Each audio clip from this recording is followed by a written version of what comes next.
आपके कई विधायकों पर भ्रष्टाचार के आरोप लग रहे हैं, टैप हो रहे हैं, ऑडियो वीडियो वायरल हो रहे हैं, किस रूप में देख रहे हैं आप? एक किसानों के लिए सूर की बड़ी समस्या है और बीमे के लिए संघर्ष कर रहे हैं, टाइम पर क्लेम नहीं मिल रहा है, बिजली में कटौतियां चल रही है, सीजन चल रही है। आप लोग कहते हैं विधायक जी कम दिखते हैं, आप तो रिफाइनरी कागजों में बनाई, जिला कागजों में बनाया, स्कूल कागजों में बनाई, उन्होंने बिजली के कनेक्शन कागजों में किए, पानी के कनेक्शन कागजों में किए। रिफाइनरी का कितना काम हो गया? सरकार की रीति नीति खराब होने के कारण कि वह नहीं चाहते थे कि रिफाइनरी का कार्य पूरा हो। एक दूषित केमिकल युक्त पानी वाला बड़ा मुद्दा चल रहा था, क्या प्रगति उसमें? आपके 2 साल के विकास योजनाओं का रथ चल रहा है, क्या धरातल पर कार्य पचपदरा में आपके विधानसभा क्षेत्र में उतरे हैं जो लोगों को दिखने लगे? हमारे चैनल तेजल मीडिया पर बहुत बहुत स्वागत है विधायक जी। बहुत बहुत धन्यवाद साहब, आप बहुत बहुत धन्यवाद आपका। क्या कार्यक्रम था आज यहाँ? आज भीमरलाई के इस ग्राम में भामाशाहों के द्वारा इसका गेट और प्याऊ का निर्माण और आज़ादी के बाद में जिस प्रकार हमारे यशस्वी मुख्यमंत्री श्री भजन लाल जी शर्मा के द्वारा हमारे इस भीमरलाई गांव को एक नई सौगात दी गई, जिसके तहत भीमरलाई ग्राम पंचायत जो है ये सौगात मुख्यमंत्री भजन लाल जी ने दी है, उसका स्वागत और अभिनंदन कार्यक्रम था। और मैं तो ये कहता हूँ कि यह स्वागत मेरा नहीं, ये हमारे मुख्यमंत्री महोदय का स्वागत है, जिन्होंने इतनी इस मेरे पचपदरा विधानसभा क्षेत्र में लगभग 29 ग्राम पंचायत जो है नई बना करके एक कीर्तिमान रचा है। तो मैं खुद भी हमारे मुख्यमंत्री महोदय का बहुत बहुत धन्यवाद ज्ञापित करूँगा। ये अंतिम छोर पर है आपके गांव पचपदरा विधानसभा का? बिल्कुल, यह अंतिम छोर है। हमारे भारतीय जनता पार्टी की रीति और नीति रही है कि जो अंतिम छोर का व्यक्ति है उसको सबसे पहले हमारे को उसकी मदद करनी चाहिए, और उसी के अनुरूप अगर हम ये मानते हैं कि अंतिम छोर का इस भीमरलाई गांव को जब तक इसका विकास नहीं होगा, जब तक हम ये नहीं कह सकते कि हमारे क्षेत्र का विकास हुआ, उसी के अनुरूप हमने भीमरलाई जो है इस ग्राम पंचायत जो बनाई है। लोग कहते हैं विधायक जी कम दिखते हैं, आप तो हर जगह दिख रहे हैं। ऐसा है, लोगों का तो ऐसा कुछ नहीं है। हमारे विपक्षी जो पार्टियां हैं वो विपक्षी पार्टी इस तरह की कोई बातें बरामद जो करती है, मैं तो ऐसा है कि अगर कहीं कम दिखते हैं तो ये विकास की जो गंगा बह रही है पूरे क्षेत्र के अंदर, ये अगर होती तो पहले भी आ सकती थी, लेकिन ये विकास की गंगा आज़ादी के बाद से मैंने तो कईयों को चैलेंज रूपी कहता हूँ कि आने अभी तक तो 2 साल हुए, 3 साल और बाकी है। अभी तो देखो इस पचपदरा क्षेत्र के अंदर जो जनता ने विश्वास दिलाया है, काम की किसी प्रकार की 1% कमी नहीं होगी। अमूलचूल परिवर्तन और अमूलचूल कार्य जो लोगों के काम होंगे गाँवों के अंदर और शहर के अंदर, बहुत ही विकास कार्य होंगे।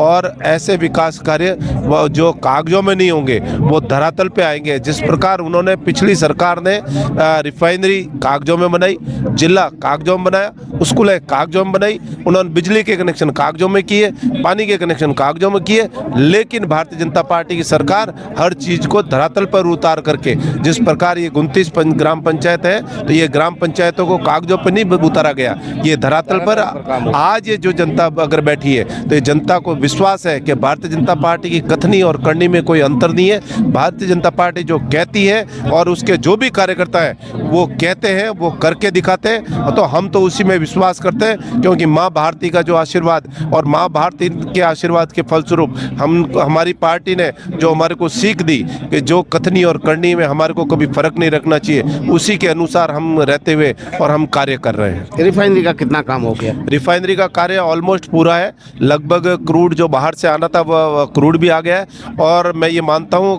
आने वाले 2026 के अंदर जिस प्रकार रिफाइनरी के कार्य को पिछले 5 साल से इन्होंने काम को नहीं होने दिया, लेकिन हमारे भजन लाल जी की अथक मेहनत से जो है रिफाइनरी का कार्य यथाशीघ्र 2 सालों के अंदर पूरा करके, और आम जनता को जो मोदी जी का ने जो वादा किया था कि आम जनता को 2022 में रिफाइनरी देंगे, लेकिन सरकार की रीति नीति खराब होने के कारण कि वह नहीं चाहते थे कि रिफाइनरी का कार्य पूरा हो, समय पर हो, और लेकिन हमारी भजन लाल जी की सरकार ने कार्य पूरा करा करके और आने वाले 1-2 महीनों के अंदर ही रिफाइनरी का जो है भव्य देश के यशस्वी प्रधानमंत्री नरेंद्र मोदी जो वापस इस धरती पर आकर के और हमारे एक इतिहास रचेंगे।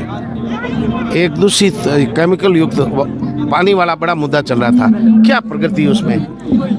देखिए कि जो केमिकल युक्त जो पानी है वह हमारे विधानसभा क्षेत्र की नहीं, हालांकि पूरे संपूर्ण देश की समस्या है। लेकिन मैं ये कहता हूँ, जनता ने जो विश्वास दिलाया है कि दिया है मेरे को कि भाई ये जो गंदा पानी के निस्तारण अगर कर सकते हैं तो मैं ही जो है मेरे ऊपर जो विश्वास दिलाया, मैं आपको पक्का विश्वास दिलाता हूँ कि उसके लिए मेरी तरफ से पूरी कार्रवाई चल रही है और निकट भविष्य में जो भी है उसके लिए कार्य जो पूरा होगा। अभी हाल ही के अंदर लगभग 276 करोड़ के अंदर इस बजट घोषणा के अंदर जोधपुर के अंदर सीईपीटी प्लांट बना करके और गंदा पानी जो जोधपुर से आ रहा है उसको रोकने का प्लान भी है। और इसके अलावा हमारा पाली से लगा करके और बालोतरा और आगे इसको कच्छ के रण में डालने के लिए भी इसकी भी प्लानिंग जारी है। लेकिन हमारी पूरी कोशिश है ये कार्य समय पर पूरा हो। लेकिन इसी दरमियान अभी माननीय सुप्रीम कोर्ट के गाइडलाइन के बीच आ जाने के कारण इस कार्य का जो भी है, अब जो भी निर्धारण होगा वो सुप्रीम कोर्ट के गाइडलाइन के अनुसार ही होगा, क्योंकि जब कोर्ट का दखल हो जाता है तो उसमें हमारा अगर कुछ भी हस्तक्षेप करना ठीक नहीं रहता। नया जिला बना है, जैसे आप विधायक बने उससे थोड़े पहले, उसके बाद कुछ जिले निरस्त हो गए, तो नए कार्यालय आने में काफ़ी समस्याएं भी आई होगी। तो किस रूप में जिले के सभी प्रशासनिक कार्यालय, नए अधिकारी, कितना मुश्किल काम है आपके लिए? ऐसा है कि नया जिला है और हालांकि बालोतरा पहले से ही जिले के बिल्कुल योग्य था और उसी भावना के अनुसार बालोतरा जिला बना है और जिले के तहत अभी कोई इस तरह की तकलीफ नहीं है। लगभग सारे जो भी ऑफिसर जो है वो हमारे बैठने लग गए। मैंने आपसे कहा कि जो जिला का वापस रिव्यू हुई उस रिव्यू के अंदर हमारे आदरणीय भजनलाल जी ने हमारे बालोतरा को बरकरार रखा है, क्योंकि बालोतरा वास्तव में जिले के बिल्कुल लायक है। लेकिन हमारे भजनलाल जी शर्मा ने ऐसा नहीं कि अपने क्या नाम खाली कागजों में रह करके, उन्होंने धरातल पर रह करके और जो भी इसके लिए बजट की राशि, चाहे अधिकारियों के दफ्तर की या जो भी इसके लिए सुविधा मुहैया करानी हो वो कराई है। और जिस पर बालोतरा में यूआईटी की भी स्थापना हुई है, तो ये इससे भी आसपास के क्षेत्र में आने वाले समय के अंदर अमूलचूल विकास के कार्य होंगे। आपके 2 साल के विकास योजनाओं का रथ चल रहा है, क्या धरातल पर कार्य पचपदरा में आपके विधानसभा क्षेत्र में उतरे हैं जो लोगों को दिखने लगे? ऐसा है कि आज़ादी के बाद से जिस प्रकार मैंने आपसे कहा कई ऐसे कार्य हैं जो हमारी भजनलाल जी की सरकार ने की है।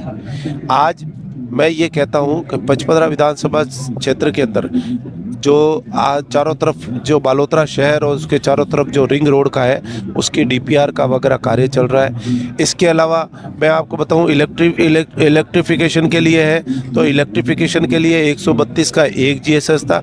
उसके बाद में आदरणीय भजनलाल जी के द्वारा इस बजट के अंदर 3 और घोषणा करी गई। तो घोषणा मैंने आपसे पहले भी कहा, ये कोई कागजों में नहीं रहेगी, ये धरातल पर आएगी और धरातल पर आएगी तो इन सब के लिए अर्थ पैसे की भी जरूरत होती है। तो पैसा ये सरकार वही जो कहती है वो करके दिखाती है। और मैं कह रहा हूँ ये कोई इतने से काम नहीं, कई इस तरह के यूआईटी के जैसे यूआईटी बनी है, ये जो जसौल के अंदर नगर पालिका बनी है, ये लोगों की बहुत पहले से डिमांड थी कि ये इस तरह के आज 29 ग्राम पंचायतें एक साथ में बनना, ये आज़ादी के बाद में पहली बार मैं तो ये कहता हूँ कि इस क्षेत्र के अंदर है। आपके कई विधायकों पर भ्रष्टाचार के आरोप लग रहे हैं, टैप हो रहे हैं, ऑडियो वीडियो वायरल हो रहे हैं, किस रूप में देख रहे हैं आप? ऐसा है कि ये जो ऑडियो वीडियो या जो भी हो रहे हैं इसकी अभी तक कोई सत्यता की कोई क्लियरिटी नहीं है। जब तक इस पे कोई अगर जांच नहीं हो जाती, तो जब तक जांच नहीं होती, जब तक हमारा कहना कुछ भी कहना ये बिल्कुल सही नहीं है। अरावली का बड़ा मुद्दा चल रहा है, किस रूप में आप देख रहे हैं युवा विधायक होने के नाते?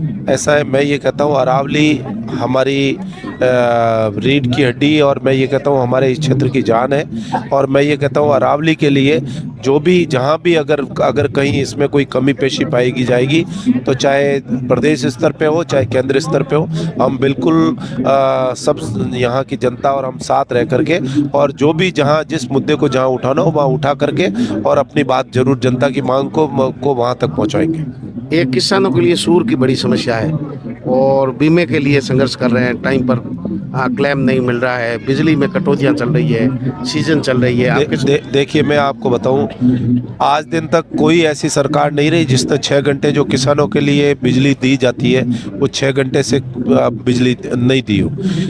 सरकार ने जो वादा किया किसानों को 6 घंटे बिजली मिलेगी। अगर मैं ये कहता हूँ, अगर कोई ये कहता है कि अमुक क्षेत्र के अंदर 6 घंटे बिजली नहीं मिल रही है खेती के लिए, तो आप वो मेरे से संपर्क कर सकता है बिल्कुल अपने, क्योंकि हमारा बराबर हमारे ऊर्जा मंत्री जी से भी संपर्क है। और इसके अलावा भी अपने क्या नाम है, आपने जो समस्याएं बताई है जैसे सूअर की वगैरह समस्या, ये कोई आज की समस्या तो नहीं है, ये काफ़ी पुरानी समस्या है। और इसके लिए कोई मिल बैठ करके कोई सरकार से कोई इस तरह का कानून ला करके उसी से इसका हल हो सकता है, क्योंकि ये कोई मेरे एक व्यक्तिगत मेरे लायक इस तरह की समस्या नहीं है कि मैं इसको तत्काल प्रभाव से इसको ख़त्म करूँ। एक आपकी अपील युवाओं के नाम, नशे की और ज़्यादा एक्सीडेंट हो रहे हैं, वाहन धीरे नहीं चला रहे हैं, तेज़ी से चला रहे हैं, आपकी क्या अपील है युवाओं? मैं मेरे युवा भाइयों से यही निवेदन करूंगा कि जिस प्रकार आजकल इन दिनों पूरे संपूर्ण क्षेत्र में कैंसर एक बीमारी के रूप में फैल रहा है, और मैं आपसे हाथ जोड़कर विनती करता हूं कि आप अपने और दूसरों के जीवन में इस कैंसर रोगी जो है बीमारी है यह न आए, इसके लिए जो भी इस तरह की कैंसर से जो बचाव हो सकता है, जिस प्रकार रासायनिक खादों से अपने क्या नाम है कोई भी अगर किसी तरह की कोई कीटनाशक खाद या कोई इस तरह से बने हुए उत्पाद जो भी है उनका सेवन न करें, आम आदमी उनसे अपील की जाए हमारे युवा। और जैसा कि आपने बताया हमारे युवा नशे से, मैं धन्यवाद देता हूं कि हमारे भजनलाल जी की इसमें भी हमारी सरकार को, कि हमारे आईजी साहब विकास कुमार जी ने एक ऐसा अपने क्या नाम अधिकारी दिया जो भाई विकास कुमार जी ने पूरे क्षेत्र के अंदर नशे को दूर किया।